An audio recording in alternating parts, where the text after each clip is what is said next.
ঠাকুর ঘরে প্রদীপ রাখতে গিয়ে ভুলেও করছেন না তো এই কাজগুলো? যেখানে সেখানে স্থাপন করছেন না তো ঠাকুরকে? ঠিক কোন নিয়ম মানলে আসবে সংসারের সুখ শান্তি?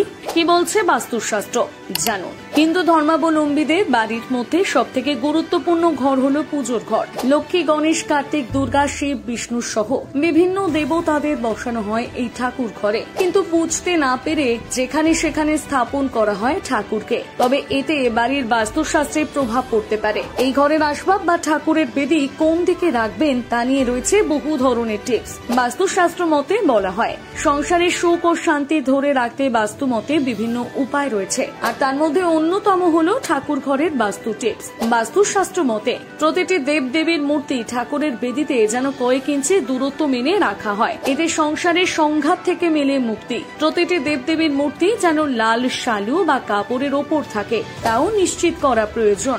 দেবদেবীর কোনো ভাঙা মূর্তি রাখা উচিত নয় ঠাকুরের বেদিতে। অন্যদিকে হোম করার পাত্র, প্রদীপ, আলো জ্বালানোর সংক্রান্ত বিভিন্ন পাত্র সামগ্রী ঠাকুর ঘরের দক্ষিণ পূর্ব দিক করে রাখার কথা বলা হচ্ছে বাস্তুশাস্ত্র মতে। পুজোর সামগ্রী যাতে তামা বা পিতলের হয় সেটিও খেয়াল রাখতে হবে।